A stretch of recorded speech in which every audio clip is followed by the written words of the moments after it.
In the Fuzzy Memories podcast, we celebrate the good, the rad, and the fugly of the 80s and 90s. We're three latchkey kids who made it out alive. And in each episode, we break down all the culture that popped, 1 year at a time. Whether it's the birth of legends, I'm Lyme disease free today, and I have Whitney Houston and MTV to thank. Or audacious moves. Imagine also the poor Golden Gate Bridge. You turn 75 and people have a party on you. Yep. I don't want that. Or even confusing PSAs. And the stop, drop, and roll. I mean, I assumed Yes. as an adult I would catch on fire weekly. All the time! We've got a take that will make you laugh. We've also got thoughts on all sorts of random phenomena and the most unmitigated of golf. Why sharks can't be trusted, people can't be trusted, and rivers can't be trusted. It's collusion. Of the highest degree. Uh-huh. You were counseling me to start my remarks with, first of all, bitch. Everyone in that room would have snapped to attention. It's going to be basically coffee lids, shark revenge, and then maybe like Matt Getz. God, we need to do something about him. join us every other Wednesday to celebrate the hits, the misses, and the misfits of the weirdest decades. If I could tell my 14-year-old self from 1990 that I would be eating in a cheesecake factory in Beverly Hills. I'd be like, we did it. We did it, Joe. We did it. Listen and subscribe to Fuzzy Memories on Apple Podcasts, Spotify, and your favorite podcast platform.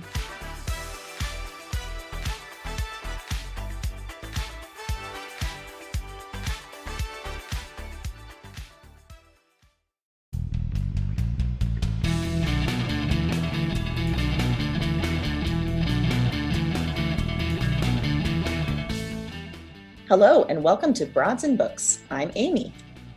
And I'm Erin, and this is episode number 60, Ain't No Sunshine. Ain't No Sunshine. So I chose this song for this episode.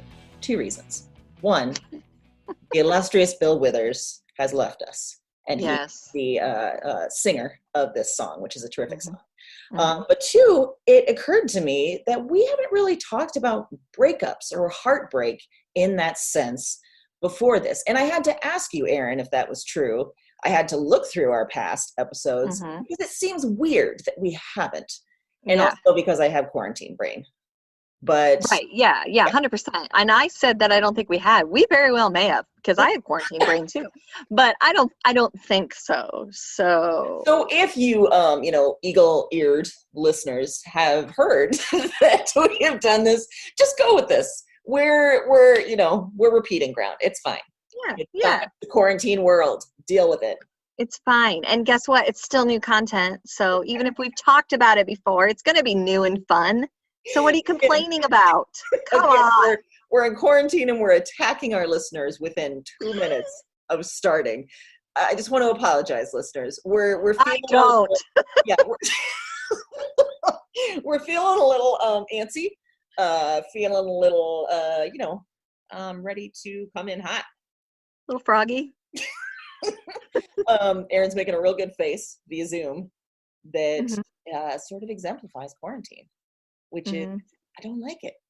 I do No. not like this. I do not like it, Sam. I do not like it in my house. I do not like it with a mouse. Oh gosh. Okay. Well, so the song choice really this week got me thinking. Yeah. Amy, have you ever written a song, poem, letter, something along those lines to someone that you now regret writing and or sending? Of course I did. And I did it not once, but twice in high school. Oh, because to I the didn't same learn person? my lesson. No, 2 different Oh, people. Yeah, I okay, didn't okay, learn my okay. lesson. Yeah, the first time, I think it was my freshman year of high school, and I had a crush on a boy. And Mhm. I gave him like a card, like a Christmas card or something. And Oh. basically, in some way, I was just like, I want to get on you, but in like a, virginal way. It was more like, I want to go out with you, go steady, whatever I was saying. Yeah. It Right, did right. not go well. There was no response. And then I heard him, describing me as horse-faced to his friends afterwards. I think we've This met. is Horseface guy? This is horse-face guy. Yeah. Mm, Yeah. well, I you know. know how I feel about him. But then 2 years later, or maybe a year later, maybe 2 years later, I did pretty much the same thing with another boy that I had a crush on. Okay. And then, and he was much nicer about it. We did go on a date. However, it was right before my jaw surgery when I had a real fucked up mouth with like braces, hooks, and everything. And I wasn't smiling through the whole date because I was terrified of showing him all the metal that was happening on my teeth. Then, it turned out a few years later he was gay. So there were problems all around. Right. Yeah. Okay. Yeah. So regretting purely for mortification reasons. And for the first case, because he was kind of a dick. Right. Yeah. It makes me think of this time period a little bit that we're in, like for like teenagers, how great social media is and how great texting is, like, oh, getting a hold of your friends, you have to use the landline and all that. But then also in this context, like, ooh, God, I bet there's a lot of text messages sent after breakups that you wish, like, oh God, I need to take that back. And I bet there's so much more like mortifying moments that are much more public because this was thankfully just between me and these boys and maybe their group of friends, which they could then laugh at. That's fine. It's a small, infection zone. And but nowadays, much more. Yeah. Kind of thinking about that, Erin, what effect, I mean, you talked about nowadays in terms of social media, but nowadays is also characterized by quarantine. What effect do you think this quarantine, this pandemic will have on romantic relationships? Well, you know what I think? So at first I thought, oh man, you're going to see like a rash of quarantine divorces right after. Yeah. Right? But now I think that might not be the case. I think what you might actually see is like a lag time and then a bunch of divorces, because I think that there's going to be a higher percentage of people that mistake what's happening to them right now for love and rush in because like they've been forced into this situation with someone, and then like, oh, this is all going so great and you're the, everything's wonderful and we're, maybe trying to get along well because that's the only person you're seeing and everything's great. And then they're going to rush into something and then like 6 months down the road be like, oh my gosh, now I have options again. Tinder's back. You're out. Like you're done. Now I can swipe again. Yeah, I can go out without a mask on. See ya. That's what I think. I mean, I think there's probably going to be the normal level of divorces too. And I feel for people that were maybe in the middle of one and still having to live together. I mean, that's rough. Maybe we'll hear some great success stories. Maybe there's people that decided, you know what, we can make this work. But my guess is there's probably a lot of near murders. I think there's going to be a lot of near murders and or completed murders. I also think there's going to be babies that come out of this. Yes. It may or may not be wanted. But maybe we'll have like someday, 20, 30 years from now, we'll be able to point back to this time and call that generation something annoying like we do for millennials right now. Pandemicals. And there will be a big rush of like, ooh, how do we handle the pandemicals in the corporate work environment? And that, Yes. It'll be pandemicals versus boomers, who by that point will be almost dead. But they'll still be around. They'll still be voting Republican. It'll be great. Oh, God. Yeah. Right. So much to look forward to. So much. What does a pandemical look like, I wonder? Like personality-wise. I'm trying to think of how that's going to be. Are they going to be kind of sheltered? Like their parents are going to be real nervous about everything. So they have to wear masks a lot. So they have like scars on their faces at all times. Yeah. They also... I mean, either A, they get physical way fast, or B, they don't want to touch anyone, hug anyone. Oh, yeah. Maybe they're all living in like bubbles, That's what I was thinking. Or like just normal workday things. Like, hey, we have a memo. They're like, memo? What? Do we all have to go home and stay inside for 7 weeks? Like, what? Constant anxiety and panic. Yeah. Pandemicals is going to be pushed into their bloodstream from their parents right now. Why is this lunch free? Is this my last lunch? Why did they bring him lunch? Yeah. Just constantly on edge, afraid, for sure. Yeah. So like us right now. Yeah. No, perfect. Yeah. Yeah. Well, I think we're going to turn into pandemicals. We will pave the way. Except mine's going to be more like, where did you get this food? Who touched this food? Yeah. Where have you been recently? Yeah. Normal questions to ask someone. Yeah. Mm-hmm. Well, okay, so speaking of that, there is going to be a lot of breakups, and you had to run a hotline for breakups for people going through that. What would your go-to advice be? I think actually it would be a request to be like, okay, so listen, you called me, you want some help. Here's what I need. I want you to send me a picture of the person who you broke up with. I'm going to take a look at that picture and I'm going to take them down somehow. I'm going to tell the person, like, look at all these physical defects you didn't notice. Look at that terrible mole on his cheek. You thought that was perfect? No, this is terrible. This is a monster of a human being. You're better without this person. Wow. Also, I'm going to make up stories to, help these people out. Be like, oh, I recognize that guy. I saw him steal a purse from a lady in the park the other day, that kind of stuff. I'm going to help people feel better about their breakups by truth and lies. I support this 100%, and I think it'll be a huge success. And I now don't think it should be a hotline. It should probably be a 900 number that you have to pay for, because clearly this is a service. And people might know that I'm telling lies, but it's going to make them feel better anyway. It's like a placebo, Yes, They're taking a sugar pill. They don't care. It's going to make them feel better. Right. Yeah. And technically they could have plausible deniability and say, hey, I didn't know she was lying. I mean, who knew?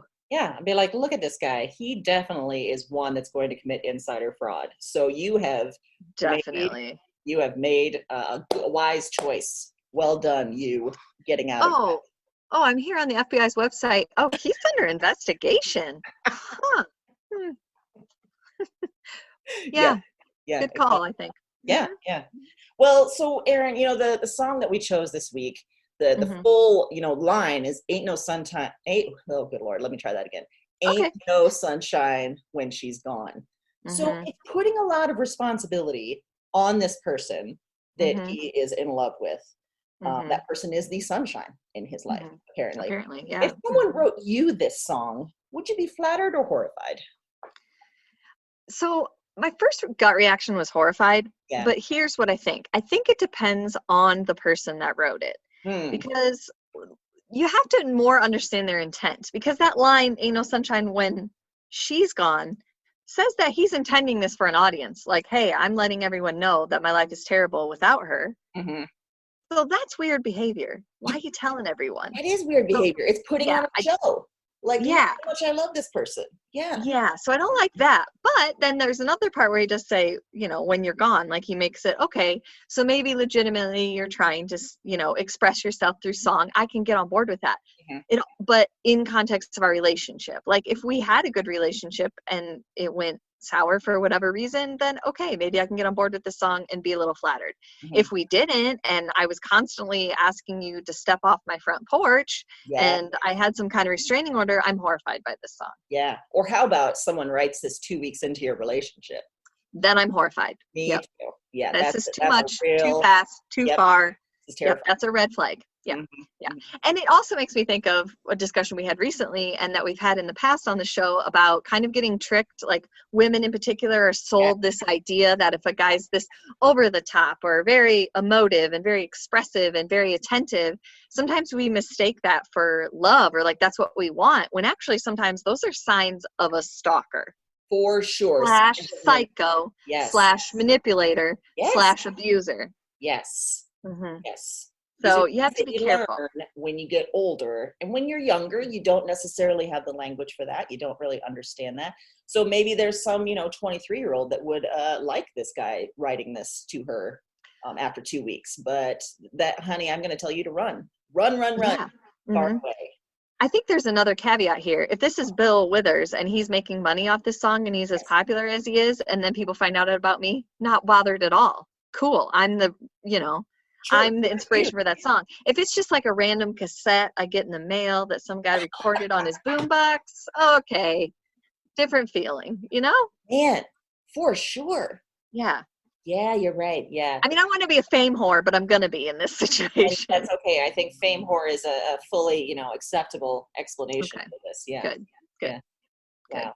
Well, that's an interesting take on breakups and heartbreak, and especially from the women's perspective. So for my fiction pick, I have a book called How to Stop Time, and it's by Matt Haig from 2017. And in this book, the narrator is named Tom, And he looks like a normal 40-ish year old guy, but he is old because for every 13 or 14 human years, he ages 1 year. So he was born in 1581, and it is 2017 in this world. Ooh, all Yeah, right. yeah. And he's lived it too. He's performed with Shakespeare. He's sailed with pirates. He's drank with the Paris writers of the 1920s. He gets around. He's met a lot of people. Okay. And it all sounds great, but early in the 1600s, when he was still a young lad, he lost the love of his life very early. And also the daughter that came of that relationship. So he is extremely lonely. He is heartbroken still 400 years later. And time doesn't necessarily heal those wounds like it might for one of us. It just makes it worse, this idea that he's going to be around for so long and he's going to be carrying this heartbreak with him. So when the novel starts, he's moved to London to become a high school history teacher, which is kind of the perfect job for someone that's actually lived in history. And every once in a while, like someone says something about Shakespeare and he's like, nope, that's not true. That's it. And they're like, how would you know that? So there's lots of fun moments like that. Okay. I like it. Yes, but then when he's teaching, he meets another woman. And beyond the personal story, there's sort of this conspiracy at work too. He's not the only person with this genetic issue that makes him super old. There's a society called the Albatross Society that is made up of people like him. And they have all sorts of rules, including don't fall in love. But in such a long and lonely life, the idea is, isn't love something that could help, even if it's only around for a little bit?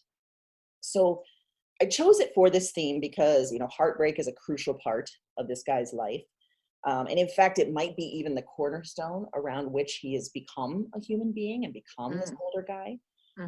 I think for many of us, heartbreak and hurt can sort of dictate how we live our lives, at least for a while.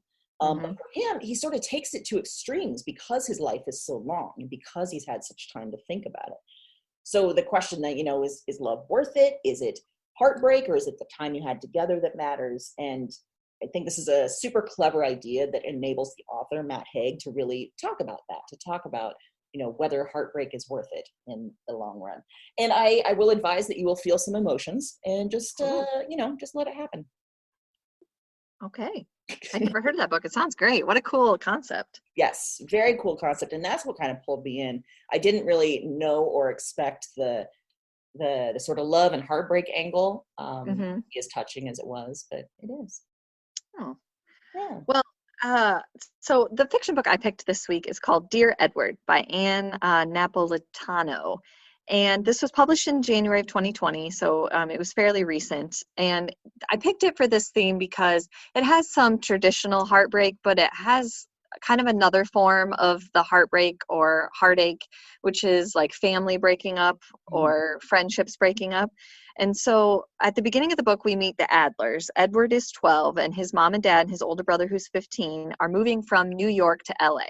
His mom is a screenwriter, and she's gotten a job that's going to allow her, it's a big move up, a lot more money.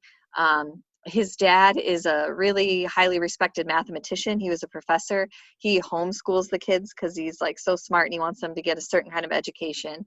So they board this plane and they're on their way from New York to LA, and the plane crashes.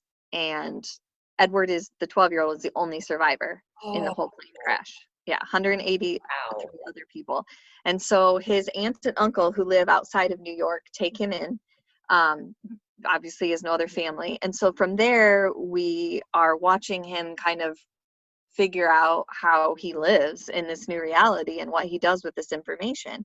And so for a large part of the book, we're just kind of watching him struggle to have any kind of relationship with his aunt and uncle because he almost resents them because they're not his parents. Yeah. He's struggling to readjust to going to school because he's never gone to school before, and then to also be around other people, to even like be okay talking to someone else.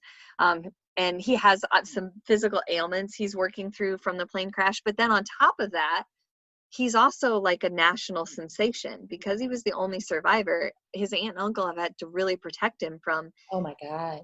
a wide range of people who just like had loved ones on the plane and just want to talk to him. They want to know if their loved one said anything, to like crazy people that think he's the second coming because he somehow survived this plane crash and shouldn't have.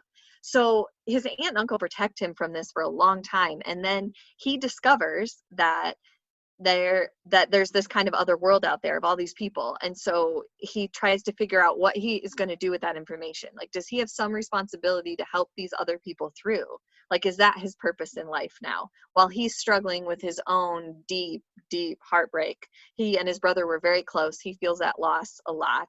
He finds out that his brother had a girlfriend he never knew about. And so he kind of connects with her. So there's some heartbreak there. He's obviously missing his parents. And he also manages to find one really good friend in this really spunky, awesome character that lives next door, this girl that goes to school with him, and how they kind of become friends and how she helps him through it. So there's some amazing characters in this book, and the plot line is awesome. Like, it's gut-wrenching, but it's also such an interesting concept. And like you, there's some emotions in this book. I mean, I cried a couple times because it's huge. And the author does this amazing thing where you go back and forth between Edward's story, and then she'll show you snippets from the day on the plane, which is kind of actually showing you like other characters on the plane, their backstories. And so then, that puts in context some of their loved ones are reaching out to Edward, like what they were looking for. And it's very well done. And there was a big part of it where I felt kind of like, you feel almost stuck in his depression with him. Like, that's kind of the pace of the story until he gets to a certain point. And it's one of those books that's like magic. Like, you think when you're reading it, like, I'm not sure I like this. I just kind of feel stuck in this rut with him. And then as you start to go, you realize the genius of that as the author, and how immersed you are in his experience, and how much you're seeing things from his perspective, and how kind of, how that plays in this book and plays on your emotions is really well done. Yeah. Oh my God, that sounds incredible. And I really liked it for this theme because, people talk about breakups a lot. They talk about heartache a lot, but a lot of times we don't get to that next level of talking about, like, how do you actually get through it? What does it actually look like? Yes. And when it's this devastating, when it's your whole immediate family, what do you do? How do you get past it? And so I thought that this was very interesting, and just had a lot of different things that left you thinking. That's a great point. I think one thing that I hadn't really thought of with my picks too is that, they explored the grief of what happens when you have heartache or a breakup or something devastating like that, and how someone then like goes on from that, and how it affects them for better or worse. It was gut-wrenching, and I'm actually surprised I made it through it. Like, I was gonna say, that sounds like all the feels during this time. Yeah, it was weird. Yeah. It was a weird book for me to get into when I had been struggling to read, and then I picked that one up. You read And that recently? Wow. I read it like a couple of weeks ago, and it's actually funny because the library's closed, and I had library books checked out from the library. This was one I had checked out. And so I was, they're closed. You don't take them back. You just have these books forever. And I had ignored it because I was like, I can't handle that book right now. And then I just thought, I'm going to start it and just see what it's about. And then once I started it, I was like, I have to know. Wow. Wow. That kind of then relates to our theme of last week, like how we were getting past sort of our weird block with reading. That was not one I would have expected to help you get. No, me either. And I didn't pick that up at first for that reason. I was going to comfort things, or like, thrill mysteries, things that I felt like you wouldn't have to think about, but actually maybe weirdly immersing yourself in something that's more devastating that you can't come back from was helpful. Yeah. Well, that's kind of what I did last week when I described the book about the Second Civil War that, with this huge pandemic too. I'm like, well, at least it's not this bad. Right. Yeah. There is an element of that. So there's an element of perspective. And it shouldn't scare you away. It's emotional, but it's also, she's not like gory. Like, she doesn't describe a whole bunch of the plane scenes. She doesn't describe a whole bunch of like the people dying or anything like that. I mean, it happens and you're devastated by it, but it's more of like a factual part. And then you move on to him. So if you're one of those people that's kind of sensitive to stuff like that, I don't think that this is as big of a trigger as it might sound like it's going to be. Okay. So, that's good to know. Yeah. Well, my other genre book, it could be one of those too. That's very like touching and not necessarily triggering, but there's a lot of depth to stuff here. I chose a novella. It's also kind of a cool hybrid thing. It's called Ceremonials by Catherine Calderon, and it's from earlier this year as well. And in the book, Amelia and Coruscant are two young girls at boarding school, and they fall in love with each other. But Coruscant has died right before graduation. But what's weird is you kind of feel like, wait, has she died? Because Amelia still hears her. She still sees her. She increasingly like feels a tie to the school and its grounds that she can't shake, like long into adulthood. There's this sort of like weird, like Victorian and Gothic feel to it, like very Jane Eyre. I kept thinking of, like cruel and like cold hallways and, very, all that kind of stuff. But okay, so there's this other element of the book that's very fascinating. So Catherine Calderon, she wrote this in 12 parts, and each part of the novella loosely corresponds to a track on Florence and the Machine's album called Ceremonials. Oh my gosh. Yeah, let that sink in for a second. So I didn't know, it kind of announces on the back that this is the case. So what I did then, I didn't know this album very well.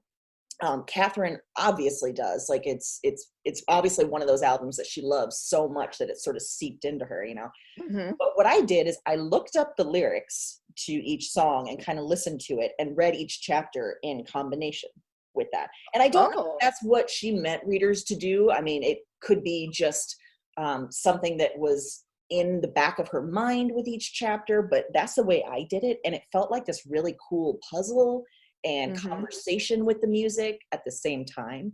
Right. And that's why I picked it for this theme, because it's all centered around this painful heartbreak of losing someone that you love.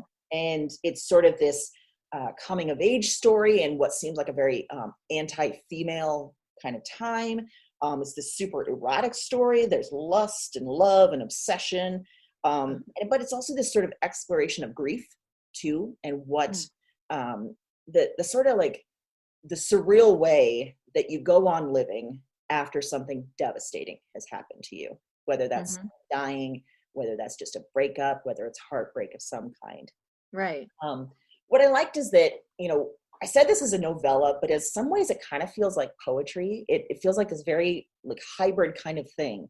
And being in conversation with that album makes it even more so. Wow. And I am not a poet. I don't read a lot of poetry, but it feels very poetic in the way that she's written it. It feels like it's meant to tie into the music and that it's sort of music in its own right. It's really, really clever. It's very well done. I think that it's, like I said, for all the reasons that I picked it for this theme, it's incredible, but also just as a piece of writing, you don't necessarily have to combine it with the music. I think it stands on its own very, very well. And it's a very quick read, but one that I think will linger for a while. Ooh. Yeah. Like you were making me think of that interview we did with Matthew Kaye when he talked about how people always say like, oh, I don't write poetry, I can't read poetry. And he's like, that's not true. It's in so much, look at this poetic line you wrote. Look at this poetic thing you read, And in fact, as I was saying that, I was thinking, oh, Matthew's going to be disappointed in me for saying this. But no, I don't want sending a message. I don't want Matthew to be disappointed in me or in us. I think that he's going to appreciate that you read a book like that and you're spreading the message that this is a gateway to poetry. You're right. Okay. So I also think he would argue that a lot of music is poetry and you are very musically inclined. Yeah. Good. I just want to live up to Matthew's expectations. Do you like that I just spoke for him there? Like I have no idea what he'd really say, but I went ahead and assumed that that's what he would say. He's going to listen to this and be like, Jesus, you got nothing from our interview. Like, this is not what I said at all. That's not what I meant at all. Also, why did I do it? You guys are just taking rights with my name now? What? Did I sign something? This was a terrible idea. Jesus. Oh, well, I brought a nonfiction book this week. It's a memoir. It's called The Hot One, a memoir of friendship, sex, and murder. By Carolyn Murnick. This was published in 2017. It's based on a true crime story, and you might have heard about it because it involves Ashton Kutcher, and it's this woman that was murdered in her home in Hollywood, and she was young. She was supposed to go on a date with him that night, and he showed up at the house and not realizing she was already dead inside. Just thought he got stood up and went to like another party, but he was a suspect for a while because she was supposed to have this date with him. So anyway, that's like a side. You might have seen a Dayline. He was like in a Dayline. Yeah. But this is really focused on and written by her best friend, this lady that was murdered named Ashley. Her and Carolyn were best friends growing up in the 1980s. They were kind of outsiders. They liked the same things, and they just had one of those like really, really fast, hard childhood bonds where they just were like the best of friends. When it came to high school, they ended up attending different schools, and so they kind of grew apart. Carolyn kind of struggled to fit in. She was kind of her own own path, and Ashley was incredibly attractive, so very popular very quickly, and so that kind of took them two different places. So when it came to college, Carolyn went on to college in New York City. Ashley ended up in LA, where she ended up stripping. Yeah, she quit school. She worked as a stripper and escort for a while. She was dating some actors and other men, but very like different paths. But because they always had this like great childhood bond, they would sometimes come back together and talk on the phone, or one would go visit the other. And Ashley actually ends up planning a visit to come to New York City, visit Carolyn. And it's there that Carolyn realizes like how weird their dynamic is. Like, I really care about this person. I know so much about who they were, but kind of having to reconcile that as an adult, this person is very different and our lifestyles are very different. And so they end up kind of not speaking after that for a while. And the next time that she hears about Ashley, she finds out that she's been murdered in her Hollywood home. So she kind of, Carolyn went to school for journalism, and she takes it upon herself, like, she's got to know what's going on with this story. Like, what happened? How did this go so far left and so different than the path that they started on? And a lot of it centers around the trial. They did catch a person that they believe was a serial killer in the area that's on trial for it. And so she goes and covers the trial and talks to some of the witnesses and talks to friends of hers. And really, you can tell that she claims this is about finding the truth about the murder, but you can tell she's really just trying to fill this void of, I have this best friend and maybe I didn't do right by them. Maybe I did we just grow apart? Like, almost has a personal sense of responsibility through all of it that she's trying to figure out. And I loved it for this theme, because sometimes like friendships that change, or there's a breakup, especially ones from childhood, those can be as impactful and as hard to get over as romantic relationships. Absolutely. Yeah. And in the book, there's a lot of romantic relationships that actually propel and halt their friendships at different points, like based on who they were dating or what they were doing. They were kind of apart, and then someone would have a breakup and they'd be back together as friends, like being there for each other. So it's an odd backdrop, but it's just a very interesting story, the way that she wrote it, bringing her own kind of what she's telling you the whole time as the reader, what she says she's doing, but what you can tell she's actually doing. And it was an interesting story to, read about from a totally different perspective. Wow. Yeah.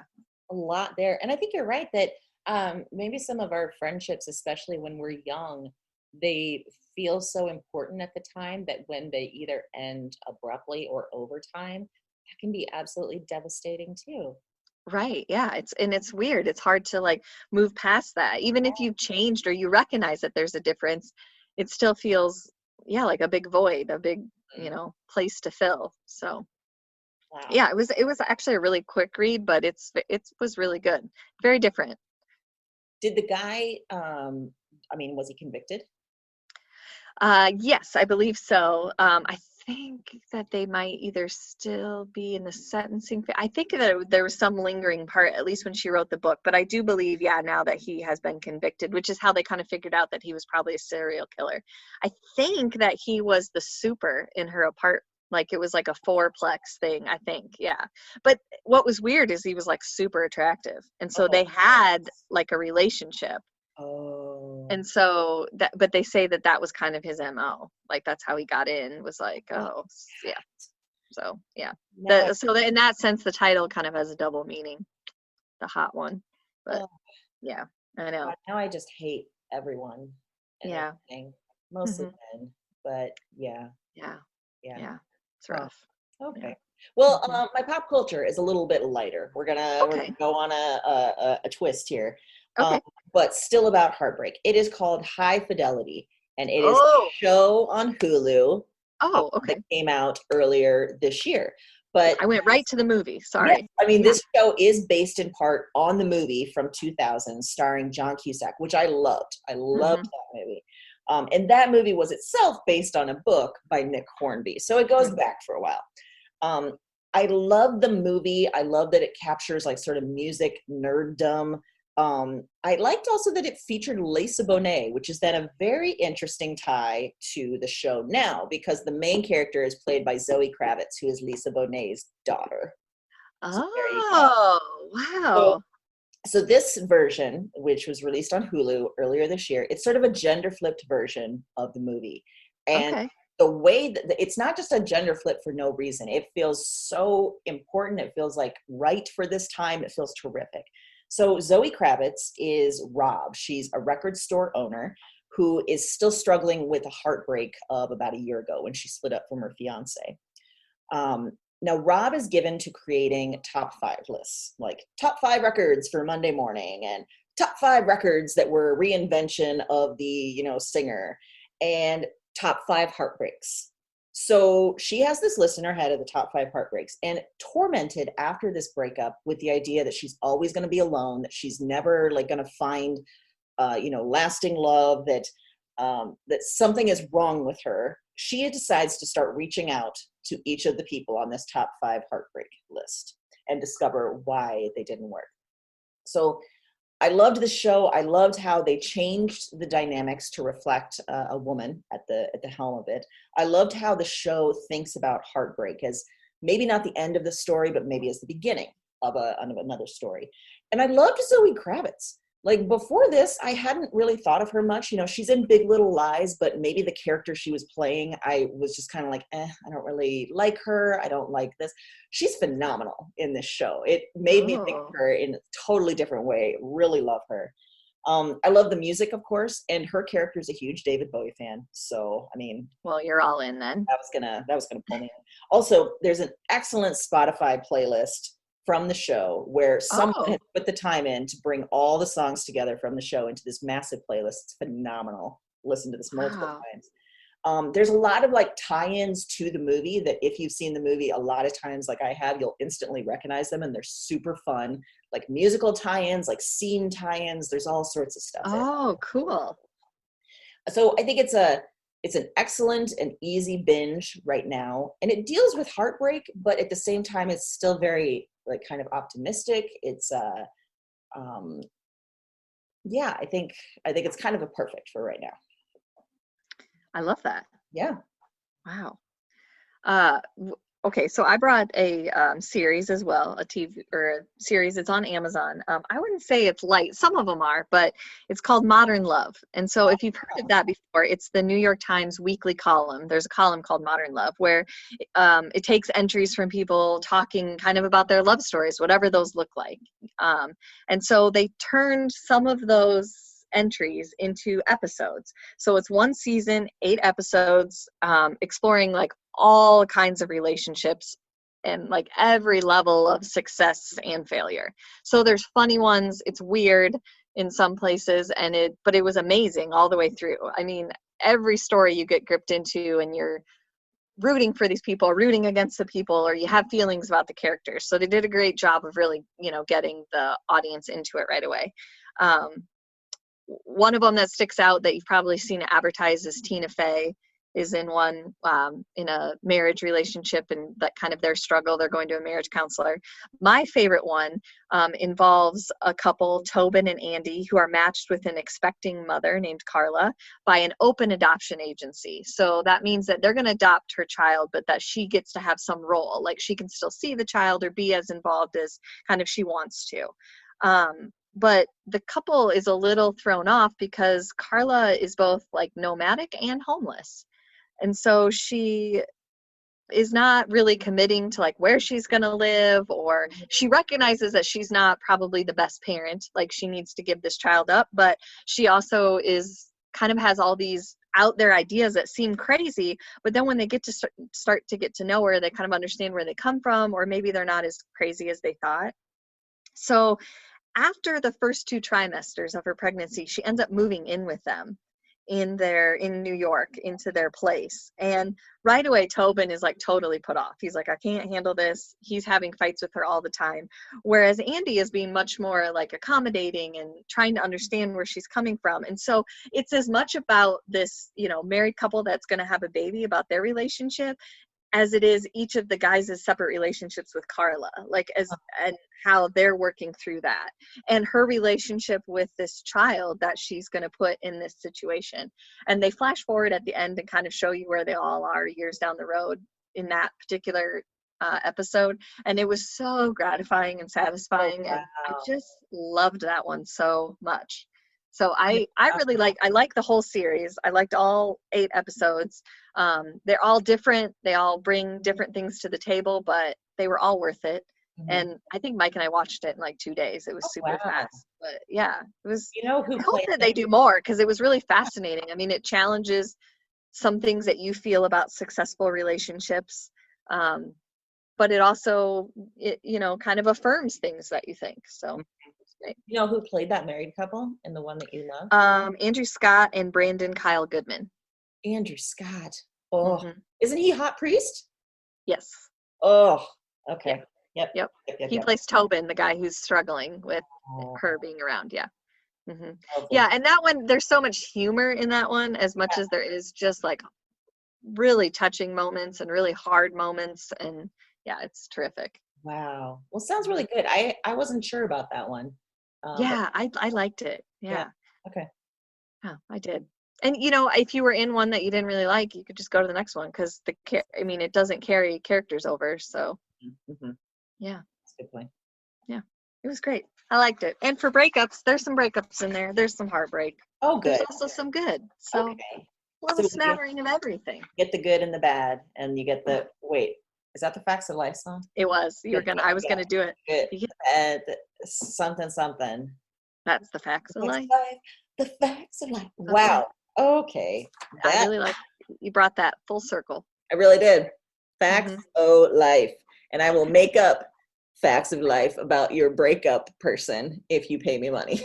First of all, the fact that you said facts o life, I just wish now that the show had that, and in the opening sequence there's just an O with a little apostrophe. Like, what? Why?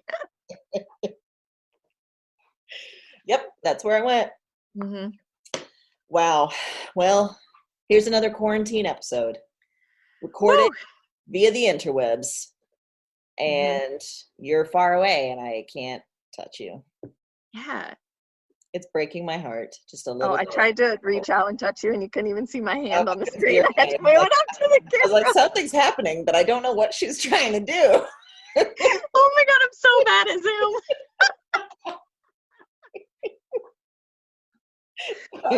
Maybe if I lean back. Okay, see, I could lean back. That's better, yeah. My face was right here, and I didn't know how to get my hand right here. Your forehead is real prominent in that. Yep, there it is. Have we talked about how suddenly we have to be comfortable with video conferencing? And I used to hate it. Yeah. And now suddenly, we just have to deal with it. Yeah, like you're trying to focus and then you look over and you're like, does my face really look like that? Yes. Yeah. Yes. Mm-hmm. And, I've had to do this for work for a while, but I would often try and get out of it because I don't like to video conference. But now everyone's at home. Everyone's video conferencing. Everyone wants to see everyone, and I have to go with it. Yeah. I don't know about that. And I don't like that now my hatred of video conferencing is part of our relationship, Erin. I don't like it. I know. I hate it, frankly. I don't like it at all. It's depressing and it's sad, and I am ready for it to be over. But, here we are, just like everyone else. It sucks being responsible. Plugging away. Yes. Yeah. Yes. This is just another time where responsibility is difficult. Not for the weak or faint of heart, being responsible. I just want to be really irresponsible. I know. Gosh. So frustrating. I just want you to sit at the chair across from me and I'm going to touch your face with my fingers. Yes, that's what I want. You're going to get all my germs. For no reason, I want you to touch my face. You've never done that in our entire relationship, but I want you to start. I want to touch your eyes especially. Just touch them. Okay. That got weirdly specific. Oh, okay. Well, I think we're further and further away from seeing each other in person the more that we talk. I'm going to make you afraid to come back to the studio. It was just specifically the eyes. I think the face was okay, and then now we're just poking at my eyes. That feels weird. All right, I won't poke your eyes, I promise. Okay, I'll that's just fine. touch your cheeks, and Okay. that'll be enough with my fingertips. My dirty fingertips. Not the whole finger, just the tip. Just those tips. Just the tip. In my eye. Oh my goodness. You know, if we hadn't in normal times devolved our podcast episodes into weird fits of crying, laughing, I'd wonder if this was quarantine. But this is just normal. It's just It's normal. Yeah. Yeah, enhancing it. Yeah, I think so. Oh yeah. Well, Part of our magic. Look forward to that. Tips Yes. on your face. This keeps getting worse. Tips on my face. Which, if I was Andy Samberg's character from Brooklyn Nine-Nine, I would say that's the name of my sex tape. Oh my God, that's a wonderful name of a sex tape. Tips on your face.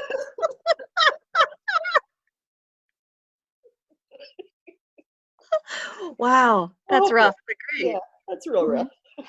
Okay, all right. Yep. Well, we better land this plane. And Yeah, I think so. That is probably a good wrapping point. just say that we're going to keep coming back to you, whether it's via Zoom where I can't touch Erin's face or it's in person. We're going to keep doing this. We are. We're going to keep doing it. We got some other good stuff coming. And we appreciate you hanging in there and keep listening. Yes. Doing it. We understand the audio is not the same. It's not up to our standards. But No. we are doing what we can in What can we do? World. Exactly. Yes. So until next Wednesday, happy reading.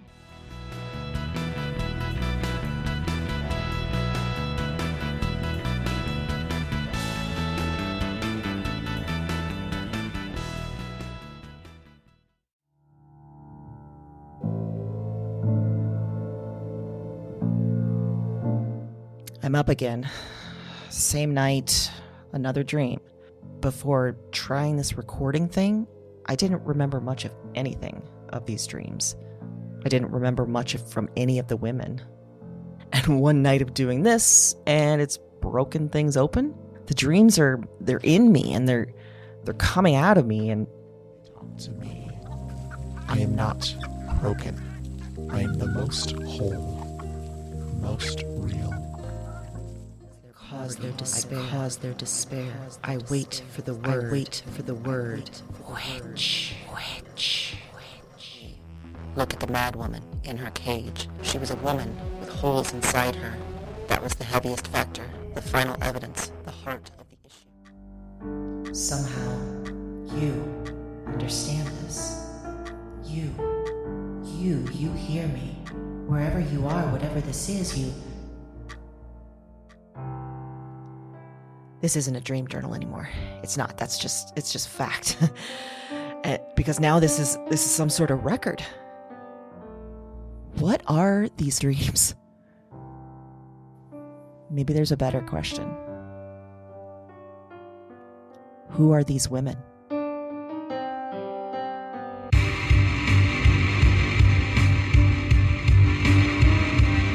Weird Woman is a Broads and Books production. All 9 episodes are available January 10th. Listen and subscribe to Weird Woman on Apple Podcasts, Spotify, and your favorite podcast platform. That's WYRD Woman, wherever you listen to podcasts.